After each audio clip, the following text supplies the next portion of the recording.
Dear friends, I am back again yet with another video. Today we will be talking about a UNESCO World Heritage Site located in the Chhatarpur district of Madhya Pradesh, North India. Yes, you heard me right. We will be talking about the Khajuraho temple. The Khajuraho temple, which is famous not only in India but all over the world, and many times it is famous for wrong reasons.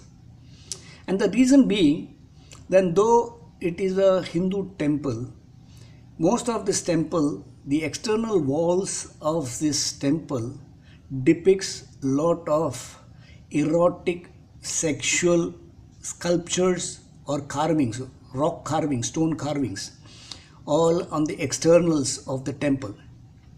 So for wrong reasons, this temple is famous, and most of the time this temple is surrounded by a lot of controversies. I studied this subject and I would like to share my bit of knowledge. Before that, let me make one thing very clear. I am not in favor nor am I against.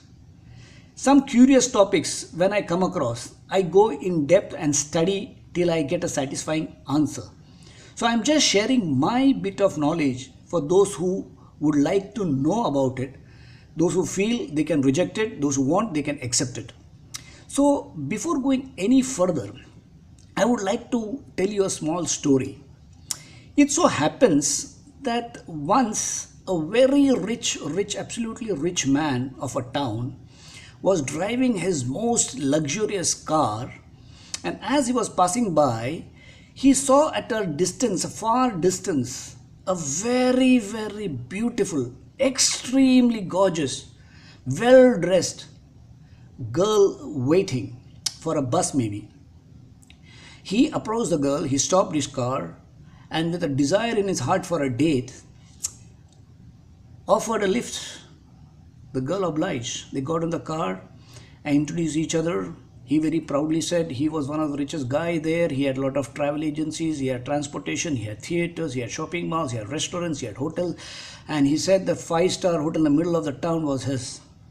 Exhibited all his luxury to the girl, and the girl got attracted, and they have a date in his own hotel. Now, why I'm saying this is, just imagine, this is his own hotel. He doesn't have to pay a rent, so there is no tension at all, tension free. Being a five-star hotel, there won't be any police raid, and everything is absolutely safe and perfect. And in that suite, which is never rented and always reserved for him to stay, they enter. There is wine, there is food, there is a beautiful ambience, the most suited ambience for the event that is going to happen next. Now, without waiting further time, the girl gets ready. She's stripped off, absolutely naked, and I told you she's extremely beautiful. Now this man also gets ready for the great event to happen, and at that very given point of time, the phone bell of his rings. Tring, the phone bell rings, and then he gets up and sees it is his wife. This wife at the other end is screaming, yelling and crying aloud. It seems their only son had met with a bike accident, and this kid, his only son I told you, is in a hospital. Very serious, very critical, and this hospital also is close by. Now friends, just imagine for a second. I told you what is the next event going to happen. This lady is extremely beautiful. This man had desired a lot for it. Everything was suitable. This is his own hotel. Everything is perfect and he is about to enjoy, and at that very given point of time this happens. Do you think he will go for it? I don't think so. His mind will be disturbed. With that disturbed mind, most probably he will tell the girl to get lost, and he himself will get ready and rush to the hospital to see his son. And then when he comes to know that everything that medical science could do has been done, and now it is in the hands of the Lord to save the child, what will this guy do? The very next moment, he will be going to the nearest temple. And supposing, coincidentally, this temple happens to be the Khajuraho temple. Now he is going to the Khajuraho temple. Now at the outskirts, as I told you earlier, there is all this sexual depictions and all the carvings, and this guy also is a sex crazy guy. Everything is fine. Do you think he will be looking at all this? Of course, he's not blind, so he'll be seeing it, but he won't be looking at it. He will not be looking at it. He will not be attracted because his mind is full of thoughts for his son. He just wants to save his son at any cost, and he is there to pray to the Lord because that is the only option left to him. Now, at this given point of time, his mind is filled with devotion, and nothing can distract him, nothing can attract him either. This situation I am telling you just to remind you that all of us, we need a crisis in our life to get full-hearted devotion. When you have crisis, then you get full-hearted devotion. And that time, you don't get distracted or attracted to anything, but you keep focused. You just keep focused. On the other hand, supposing a student has an exam, or you're going for an interview, or you're going for a very important event. At that given point of time, even if supposing you have to travel close to a brothel or a bar, a dance bar, or some other liquor bar or whatever, do you think you will get distracted? Because your mind is focused. Because you have a goal. You have to go somewhere. You will never get distracted because your mind is filled with your goal. This is the message that the Khajuraho temple actually has to give us. Externally, there will be a lot of things that will be pulling us towards it. It could be liquor, it could be sex, it could be material desire, it could be anything that is distracting us. And we get pulled like a magnet is pulling a dust of iron. We get attracted to it. Whatever is the external forces, deep inside, we need that focus. We need the devotion. And here, this temple symbolizes that. Externally, there are a lot of distractions or depictions of sexual, but inside, once you enter the Garbha Griha or the sanctum sanctorium of the temple, there is no such erotic pictures in the Khajuraho temples. Everything is external.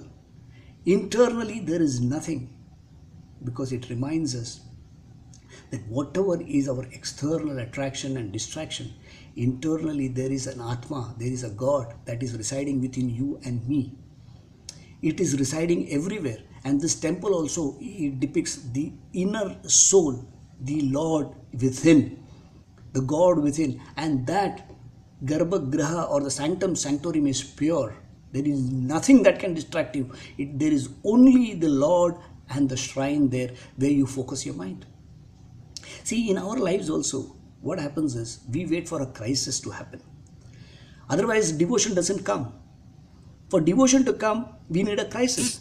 Normal, when we are happy, when things are fine with us, do you think there is devotion? We may go to the temple, we may go to the church for many other reasons as well.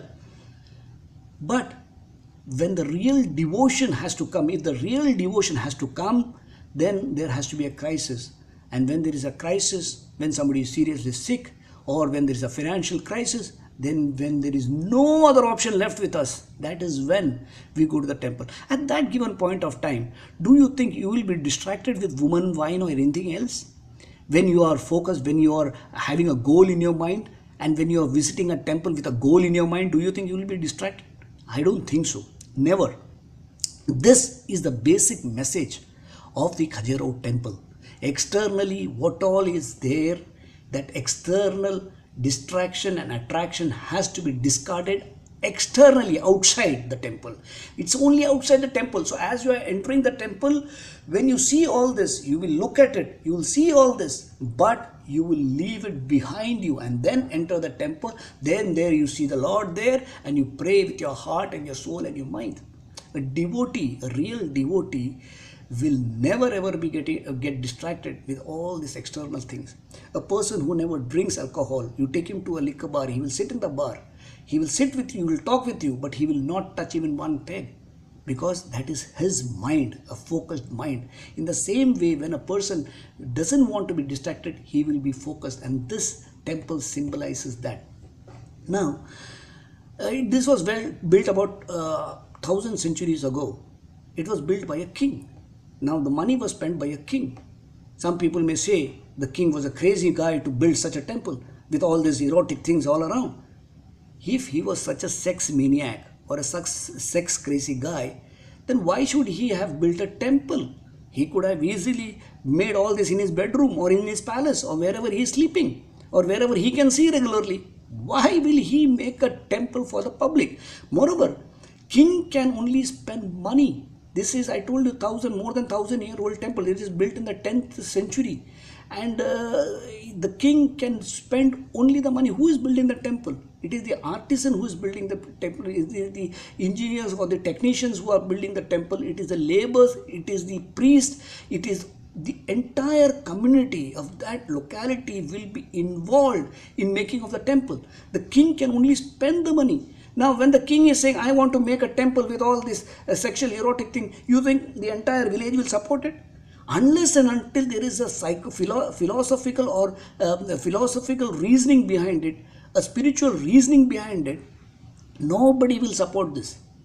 So this is my study. This is the reason that these erotic things are being carved in the external part of the temple. As I told you, it is only in the external part. It is not outside.